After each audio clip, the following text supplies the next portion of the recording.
नमस्कार दोस्तों, स्वागत है आप सभी का आपके अपने YouTube channel online study with DK में। और आज फिर हम आपके लिए लेकर आए हैं आने वाले जो सीटेट एग्जाम है 2021। यहाँ पर हम देख रहे हैं सीटेट के old question paper, previous year question paper. और हम जो क्वेश्चन पेपर देख रहे थे 28 जुलाई 2013 का, तो वही पेपर यहाँ पर हम कंटिन्यू कर रहे हैं। और उसी का ये सेकेंड पार्ट है, गणित से संबंधित 30 प्रश्न इसमें आपको देखने को मिलेंगे। तो चलिए और स्टार्ट करते हैं क्वेश्चन को और फटाफट हल करते हैं।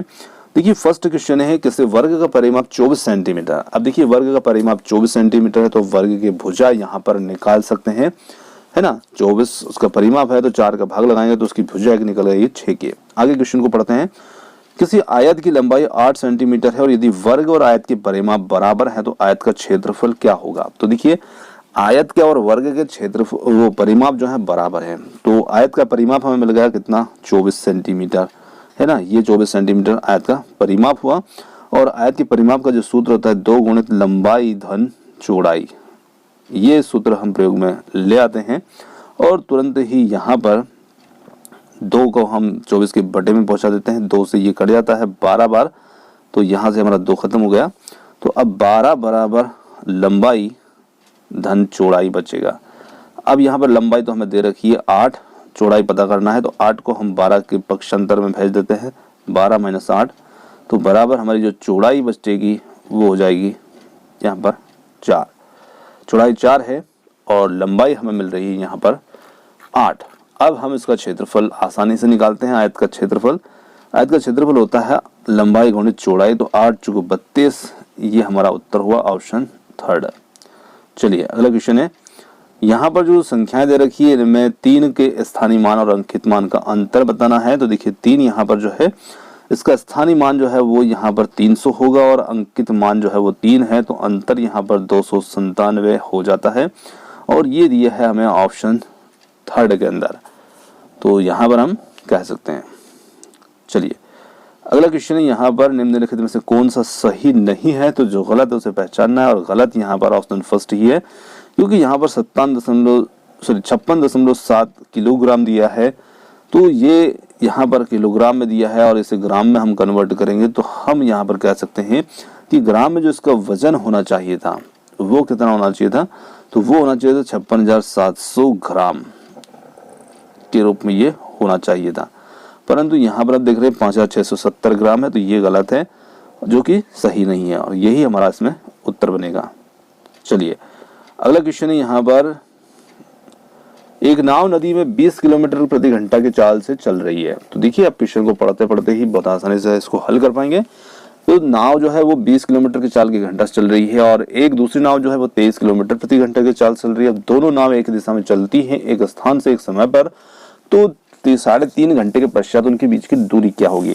तो देखिए 2 नाव है, जैसे मान लीजिए कि ए है और बी है, तो यहाँ पर ये 20 की स्पीड चल रही है और ये 23 की, तो 3 घंटे या 3.5 घंटे में ये ए नाव कितने किलोमीटर पहुंचेगी, ये पहुंचेगी 70 किलोमीटर, है ना। ये 20 वाली स्पीड से चल रही है तो ये पहुंचेगी 70, क्योंकि 20 × 60 यानी कि 3 घंटे में 60 किलोमीटर और आधे घंटे में वो 10 किलोमीटर, तो ये हो गया 70 किलोमीटर। अब बी जो नाव है ये चलती है 23 × 69, और फिर 23 का जब हम आधा करते हैं तो 23 का जो आधा होगा वो कितना हो जाता है, तो वो हो जाता है 11.5। अब 11.5 को हम जोड़ देते हैं 69 में, तो ये हो जाता है 80.5 किलोमीटर। तो ये नाव जो है ये पहुंचती है, सॉरी 85 लिख दिया मैंने, 80.5। अब इनके बीच का अंतर आप देख सकते हैं कि यहाँ पर अंतर जो होगा वो कितना होगा, तो हम 80.5 से 70 किलोमीटर या 70 को घटा देते हैं। तो इसको जब घटाते हैं यहाँ पर तो हमें अंतर मिल जाता है 10.5 किलोमीटर का। और ये हमें कौन से विकल्प में दिया है, तो ये हमें दिया है 10.5 किलोमीटर का, ऑप्शन सेकंड में। चलिए अगला क्वेश्चन है। संख्या को 9 से भाग देने पर शेषफल क्या प्राप्त होगा। तो ये तो आप भाग आसानी से लगाते, इसमें 5 आपको शेषफल मिलेगा। चलिए अगले क्वेश्चन की बात करते हैं। अगला क्वेश्चन है। एक ताजा मछली को सुखाने पर उसका जो भार है वो 1/3 रह जाता है और सुनीता ने 1500 किलो ताजा मछली 25 रुपए के भाव से खरीदी है। तो देखिए प्रश्न को हल भी कर देते साथ में कि देखिए 1500 किलोग्राम उसने मछली खरीदी है 25 रुपए के भाव से। तो यहाँ पर उसने मछली जो खरीदी है उसकी जो कीमत बनती है वो कितनी बनती है, तो यहाँ पर बनेगी 37,500 रुपए की उसने खरीदी की है। अब आगे सुनिए क्वेश्चन को, वह उनको सूखा करके बेच देती है, 80 रुपए किलो के भाव से बेच देगी। तो देखिए सुखाने पर 1500 किलो जो मछली थी 1500 किलो, वो कितनी रह जाती है, 1/3 यानी कि तिहाई हिस्से की ही रह जाती है। तो वो रह जाएगी सिर्फ 500 किलो और उसे वो बेचेगी 80 के भाव से, तो 40,000 रुपए की वो बेच देगी, है ना, 40,000 की वो बेचेगी। अब खरीदी थी कितने में, 37,500 में, और बेची कितने में, 40,500 में। तो इस प्रकार वो कितने रुपए कमाती है, तो वो कितने कमाती है, तो वो कमा रही है 2500 रुपए। 40,000 में से हम 37,500 घटा दें, 2500 रुपए बचेगी। अगला है यहाँ पर निम्न प्रतिरूप को देखिए और उत्तर बताइए। देखिए 9 में से 1 घट रहा है और भाग 8 का लगा रहा है, तो 1 लिखा जा रहा है। फिर यहाँ पर 9 और 8 दो संख्या है, 2 घटाएंगे और 8 का भाग लगाएंगे, तो 1 और 2 उत्तर आ रहा है। इसी प्रकार 9, 8, 7 तीन संख्या है, 3 घटाएंगे और 8 का भाग देंगे, 1, 2, 3 होगा। इसी प्रकार से यहाँ पर 9, 8, 7, 6 4 संख्या है, भागित 8 और 1, 2, 3, 4 के रूप में उत्तर आ रहा है। तो इसी प्रतिरूप में यहाँ पर उत्तर क्या आएगा, तो देखिए यहाँ पर संख्याएं कितनी है, 6 संख्याएं हैं और 6 ही इसमें से घटाया जा रहा है। तो उत्तर हमारा 1, 2, 3, 4, 5 और 6 तक जाएगा, ये हम कह सकते हैं। तो ऑप्शन सेकंड उत्तर होगा, ये हमारा उत्तर हुआ। चलिए अगला क्वेश्चन है, एक बोतल में 750 ml जूस भरा जाता है और ऐसी 6 बोतलों को एक कार्टून में पैक किया जाता है। 450 लीटर जूस के लिए कितने ऐसे आवश्यक कार्टून कितने होंगे। तो देखिए यहाँ पर हम कह सकते हैं कि 450 लीटर जूस के लिए बोतलों की जो संख्या होगी वो कितनी होगी, तो 450 लीटर में है और एक बोतल में कितना जूस आ रहा है, 750 ml। तो हम यहाँ पर क्या करते हैं कि जो 450 लीटर है उसे भी हम ml में कन्वर्ट कर लेते हैं और इसमें 750 का भाग लगा देते हैं। तो इससे हमें पता लग जाता है, यहाँ पर हम इसको जब काटेंगे तो इसमें हमें 600 बोतलों की आवश्यकता पड़ रही है। और एक कार्टून के अंदर हम देख सकते हैं कि यहाँ पर एक कार्टून में 6 बोतल आ रही है, तो ऐसे कार्टूनों की संख्या कितनी होगी। तो यहाँ पर हम कह सकते हैं कि एक कार्टून में 6 बोतल और कार्टून की जो संख्या होगी वो बोतल कितनी भरना है हमें, 600। तो यहाँ पर हम कह सकते हैं कि 600/6 यानी कि 100 कार्टूनों की हमें आवश्यकता होगी। तो ऑप्शन फोर्थ जो होगा ये हमारा इसमें उत्तर हो जाता है। चलिए अगला क्वेश्चन है, किसी आयताकार बक्से की लंबाई, आंतरिक चौड़ाई और ऊंचाई 432 सेंटीमीटर है और यहाँ पर 8,664 सेंटीमीटर के घनों को पैक करने के लिए ऐसे कितने बक्सों की आवश्यकता होगी। तो यहाँ पर देखिए जो बॉक्स का आयतन है वो हमें दे रखा है यहाँ पर 432 सेंटीमीटर, ये एक बॉक्स का आयतन है, बक्से की आंतरिक लंबाई। अब यहाँ पर उसे पैक करने के लिए हमें बॉक्सों की संख्या पता करना है, ऐसे कितने बॉक्सों की आवश्यकता होगी इतने सेंटीमीटर घनों को पैक करने के लिए। तो हम क्या करेंगे कि जैसे कि यहाँ 8,664 जो होगा इसमें हम 3, 4, 4 × 3 × 2 इसका इसमें भाग लगा देंगे 24 का। तो यहाँ पर 361 जो होगा ये हमारा उत्तर आ जाता है इसमें निकल करके। ऑप्शन सेकंड होगा इसमें उत्तर। चलिए अगला क्वेश्चन है, अगला क्वेश्चन यहाँ पर हमारा 1/3 के समतुल्य भिन्न लिखिए। कक्षा 4 के शिक्षार्थियों से ये पूछा गया, यह सवाल रिक्त स्थान की ओर संकेत करता है। तो ये सवाल संकेत करता है कि निम्न स्तरीय मांग कार्य, क्योंकि इसमें केवल प्रक्रमणकारी कौशलों की आवश्यकता है। ऑप्शन फर्स्ट ही यहाँ पर इसका सही उत्तर होगा। चलिए अगला क्वेश्चन है, प्रयास शिक्षार्थी दशमलव की तुलना में त्रुटि करते हैं और उदाहरण के लिए 0.50 0.5 से बड़ा है, इस त्रुटि का सर्वाधिक संभावित कारण हो सकता है। तो इसका जो सर्वाधिक संभावित कारण हो सकता है वो होगा ऑप्शन फोर्थ, क्रमिक दशमलव में शून्य की सार्थकता से संबंधित भ्रांतिपूर्ण संकल्पना। ऑप्शन फोर्थ यहाँ पर उत्तर होगा। चलिए अगला क्वेश्चन है, एक गणित एक शिक्षक शिक्षार्थियों को दैनिक जीवन में गणित का अनुप्रयोग विषय के साथ गणितीय जनरल पत्रिका तैयार करने के लिए बढ़ावा देता है और यह गतिविधि है। तो यहाँ पर हम कह सकते हैं कि ये जो गतिविधि है ये गणितीय संकल्पनाओं और उनके अनुप्रयोग से संबंधित बैठाने और अपने ज्ञान विचारों को साझा करने में शिक्षार्थियों की सहायता करता है। ऑप्शन 4 होगा यहाँ पर उत्तर। अगला क्वेश्चन है वान हीले के ज्यामिति विचार के स्तर के अनुसार 5 स्तर हैं। चाक्षुषीकरण, विश्लेषण, अनौपचारिक निगमन, औपचारिक निगमन और दृढ़ता। कक्षा 3 के एक बच्चे को छांटने के लिए कुछ बहुभुज भेज दिए गए। वह बहुभुजों की संख्याओं के आधार पर बहुभुजों को वर्गीकृत करता है और यह बच्चा वान हीले के ज्यामिति विचार के रिक्त स्थान स्तर पर है। तो यहाँ पर हम कह सकते हैं कि यहाँ पर जो बच्चा है वो वान हीले के चाक्षुषीकरण के स्तर पर है। तो यहाँ पर ऑप्शन फर्स्ट ही इसका उत्तर होगा। चलिए अगला क्वेश्चन है एक बच्चा संख्याओं और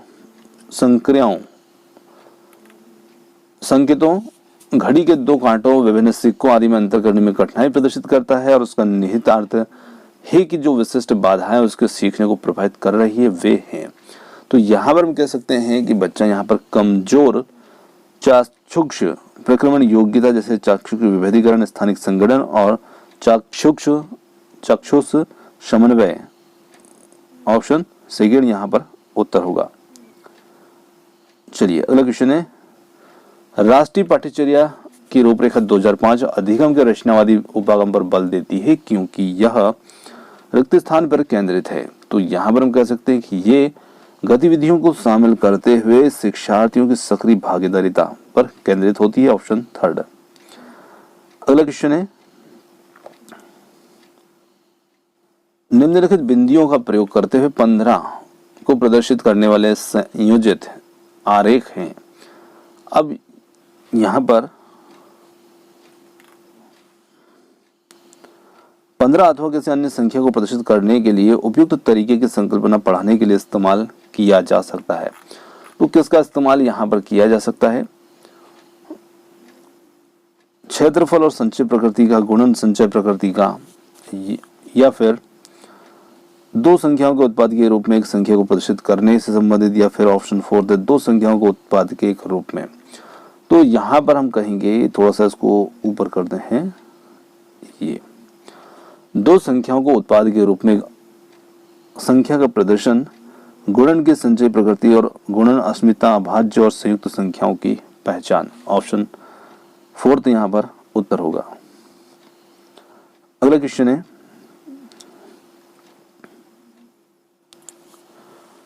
निम्नलिखित में से कौन सा यहाँ पर मुक्त अंत वाला प्रश्न है? तो देखिए, मुक्त अंत वाले जो प्रश्न होते हैं उनकी पहचान होती है कि वहां पर उसके एक से ज्यादा उत्तर हो सकते हैं।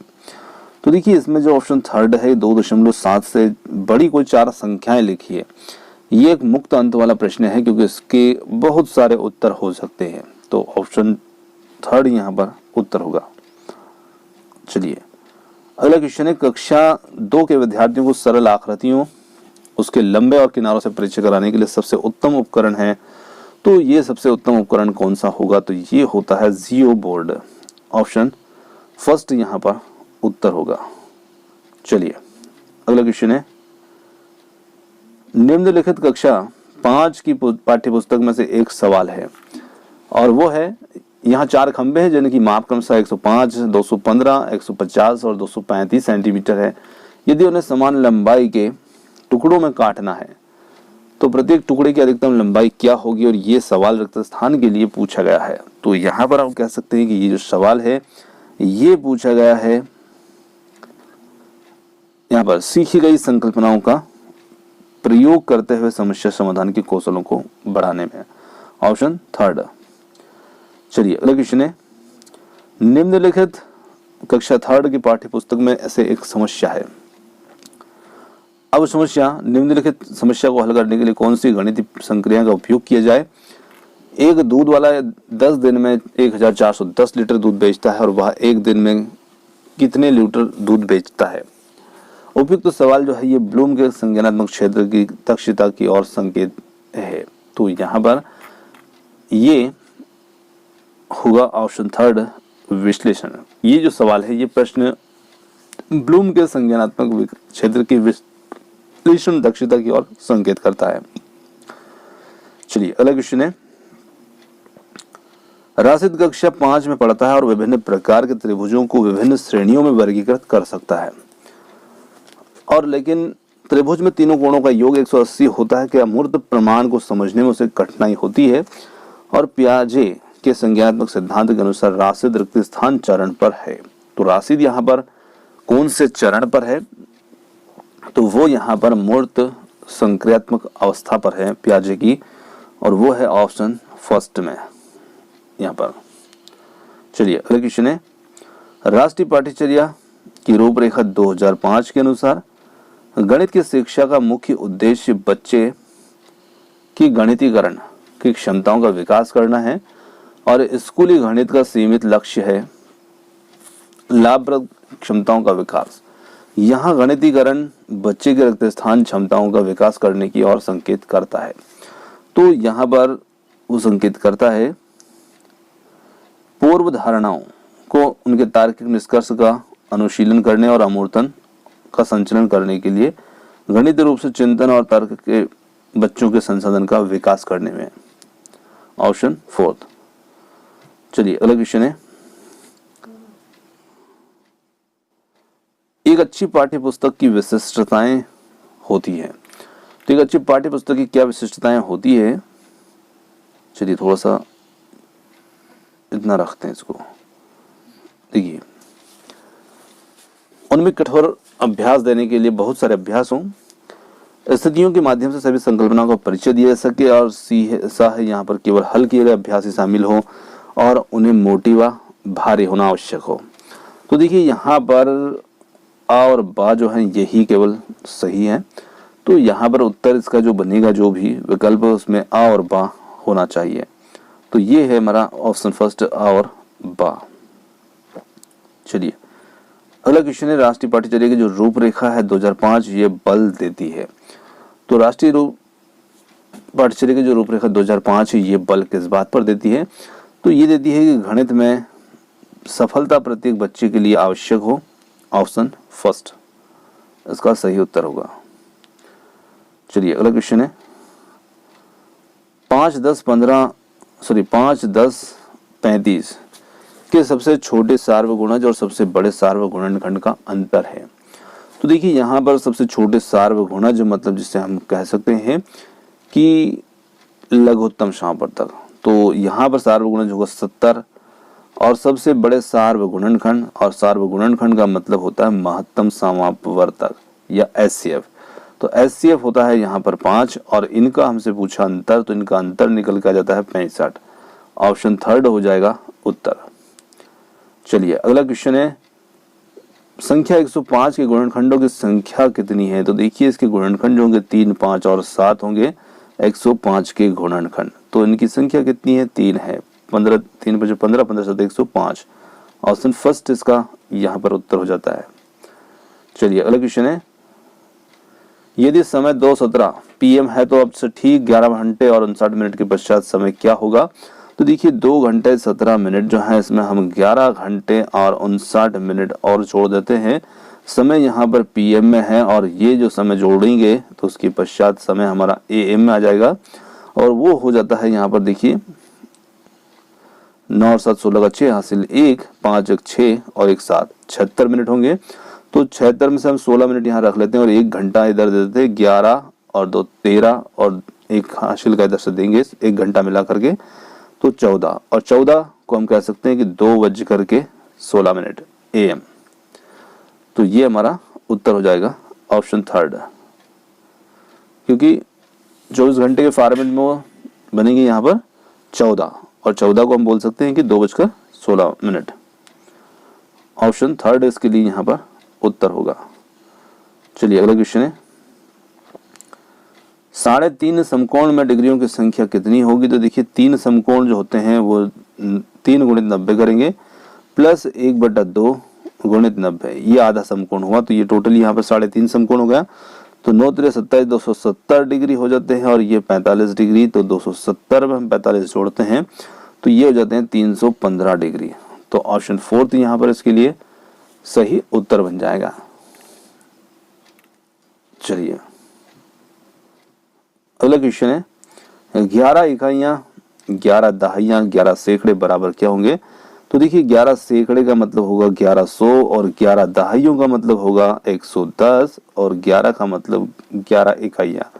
1 2 2 1 1221 ऑप्शन सेकेंड यहाँ पर उत्तर हुआ। चलिए अगला क्वेश्चन यहाँ पर 509 और 3028 का योग। तो 3028 ये हुआ और 509 ये हुआ और इनका योग करते हैं 8 9 16 17 हासिल 1 2 और 1 3 5 3 3537 ऑप्शन फर्स्ट इसका उत्तर हुआ। दोस्तों यहाँ पर हमारा गणित का पार्ट जो है ये समाप्त होता है। और गणित का पार्ट आपको कैसा लगा कमेंट्स करके जरूर बताइएगा। और वीडियो पसंद आया तो वीडियो को लाइक शेयर चैनल को सब्सक्राइब करना ना भूलिएगा। आपने हमें इतनी देर सुना उसके लिए बहुत बहुत धन्यवाद। Thank you so much. मिलते हैं जल्द ही एक और नए किसी वीडियो के साथ।